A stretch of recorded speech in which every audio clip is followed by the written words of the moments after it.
পরকীয়া যদি একবার কাউকে গ্রাস করে, সেটা থেকে বেঁচে আসাটা আর আজরাইলের হাত থেকে বেঁচে আসা এ সমান কথা। পরকীয়া এমন একটা ব্যাধি, এমন একটি মারাত্মক রোগ, আত্মরোগ। যদি এটা কারোর শরীরে ঢুকে যায় বা এটা যদি স্বাভাবিক প্রকাশ পায়, তো মানুষটা ওই জগৎ থেকে ফিরে আসতে পারে না। তবে হ্যাঁ, নির্দিষ্ট কিছু নিয়ম নীতি আছে পৌরাণিক ভাবে, যদি কেউ এগুলো মেনে চলে, তাহলে পরকীয়া থেকে মুক্ত হওয়া সম্ভব। পৃথিবীতে সব রোগের চিকিৎসা হলো, কিন্তু পরকীয়ার চিকিৎসা কখনো করা সম্ভব না। হয়তো আপনি ২-৪ মাস আপনার স্বামীকে বা আপনার স্ত্রীকে বা আপনার প্রিয়জনকে বলছিয়ে রাখতে পারবেন, কিছুদিন পর দেখবেন সে গোপনে যেভাবে হোক সে আবার পরকীয়া লিপ্ত হয়ে গেছে। আমরা বাস্তব সমাজের দিকে তাকালে দেখতে পাই যে পরকীয়ার কারণে কিন্তু কোর্ট কাছে আদালতে প্রতিদিন ডিভোর্স হচ্ছে।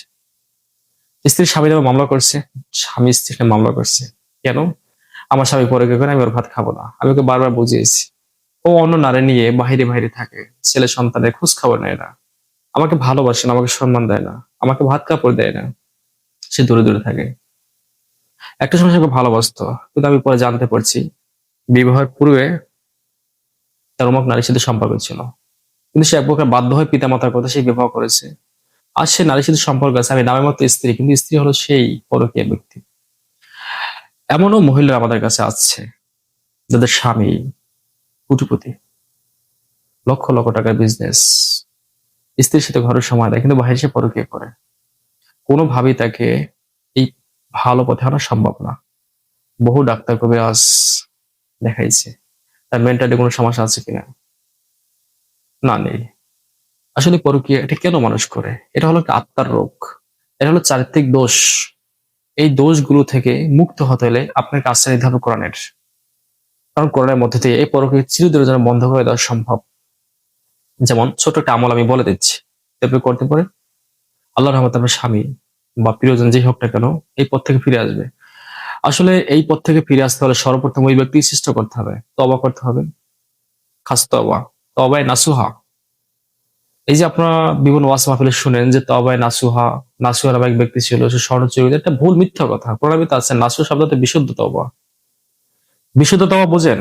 মানে আমি একবার বলছি যে এই কাজটা জীবন আর করবো না, এটা করবো না, করবোই না একদম, মানে মৃত্যুর আগ পর্যন্ত ওই কাজ আমাকে দ্বারা আর হবেই না, এটা না বলে বিশুদ্ধ তওবা।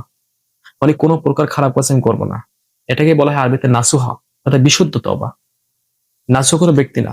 তো যাই হোক, যে ব্যক্তি প্রকৃতি ফিরে আসবে, বাঁচতে চায়, তাকে সর্বপ্রথম আল্লাহ পাকের কাছে, আল্লাহ রসুলের কাছে ফরিয়াদ জানাতে হবে যে প্রভু আমি প্রকৃতি থেকে বেঁচে থাকতে চাই।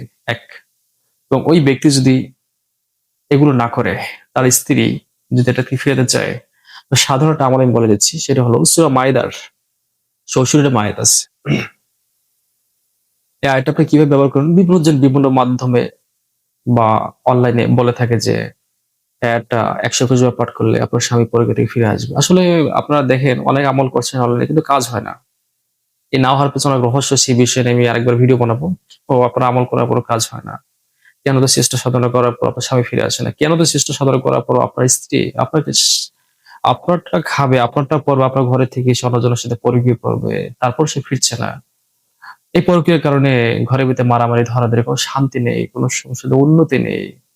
ছেলে সন্তান থেকে কোনো খোঁজ খবর রাখছে না, সে বাইরে বাইরে থাকছে, সে আপনাকে আগের মতো ভালোবাসে না, সে আপনাকে এখন দেখলে তার মাথা গরম হয়ে যায়, রাগ ওঠে।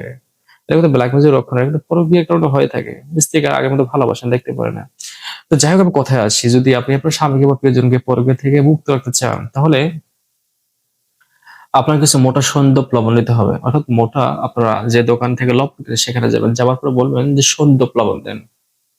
এই সন্দপ লবণ কি আপনারা একটু যাচাই বাছাই করে নেবেন, সব জিনিস খুলে বলা যায় না। তো নেবার পরে ১ মুষ্টি লবণ নেবেন, নেবার পরে ১১ বার দুরূদ শরীফ পাঠ করবেন। শনিবার ঠিক দুপুর ১২টা থেকে ১টার ভেতরে, মঙ্গলবার ঠিক মেরিক্স তারকা লাগবে, অর্থাৎ এই তারকাটা উঠে জোহর থেকে আসর, এটা এশার পর্যন্ত থাকে অনেক অনেক সময়।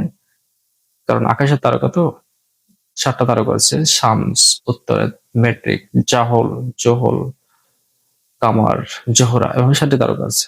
তো এই মেরিক যে সেতার আমল, এই আমলের সময় আপনাকে এই লবণ নিয়ে জায়নামাজে বসে সুন্দর করে, আমি যে নিয়ম বলে দিচ্ছি এর বাইরে আর কিছু করবেন না, করলে কিন্তু ধরবে না। ঠিক ১১ বার দুরূদ শরীফ পাঠ করবেন।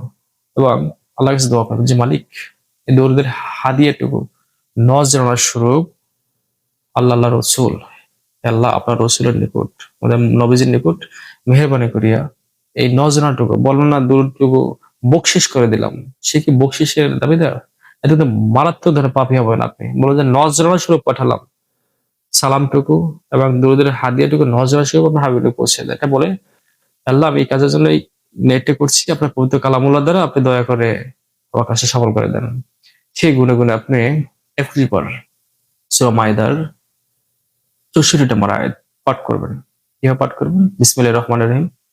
ওয়া আল কাইনা বাইনাহুমুল আদাওয়াতা, এখানে কিন্তু আদাওয়াতা ওয়াল বাগদা, বাগদা কিন্তু টানাস ইলা ইয়াউমিল কিয়ামাতি, অর্থাৎ বিসমিল্লাহির রহমানির রহিম, ওয়া আল কাইনা বাইনাহুমুল আদাওয়াতা ওয়াল বাগদা ইলা ইয়াউমিল কিয়ামাতি, অর্থাৎ আমি তাদের মধ্য বাগদা ইলা ইয়াউমিল কিয়ামাতি, কিয়ামত পর্যন্ত তাদের মধ্যে বিচ্ছেদ শত্রুতা সৃষ্টি করে দিয়েছি। এই আয়াতের বরকতে আপনার স্বামী যার সাথে পরকীয়া করে তার থেকে চিরদিনের জন্য বিচ্ছিন্ন হয়ে যাবে। 21 বার পাঠ করে একটা ফু দেবেন।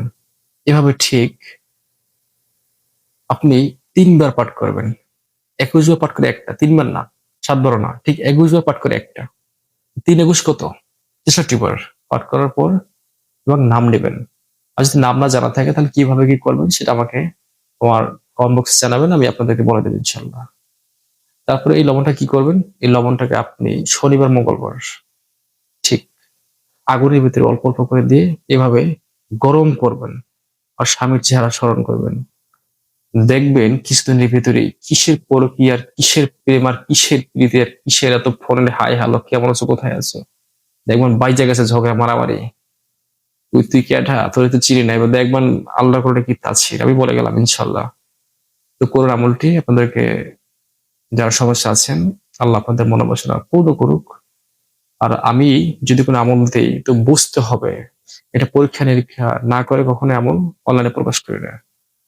কারণ ওই ফালতু কথা দ্বারা, এই মিথ্যা কথা দ্বারা, এই ভণ্ডামি দ্বারা অনলাইনে পরিচিত পাওয়ার থেকে বিষ খেয়ে মরে যাওয়া ভালো। যে আমল দ্বারা, যে কথা দ্বারা মানবের কল্যাণ হবে, মানুষের উপকার হবে, সে কথা, সে কাজ আল্লাহর নিকট, আল্লাহ রসুলের নিকট গ্রহণযোগ্য, পছন্দনীয়, প্রশংসনীয়। আমার দ্বারা যদি আপনার উপকার হয় সমস্যা কোথায়? তো যদি কোনো প্রকার প্রশ্ন থাকে কমেন্টসে কমেন্ট করে জানাবেন। ধন্যবাদ সবাই, ভালো থাকুন, সুস্থ থাকুন। আসসালামু আলাইকুম ওয়া রাহমাতুল্লাহি ওয়া বারাকাতুহু।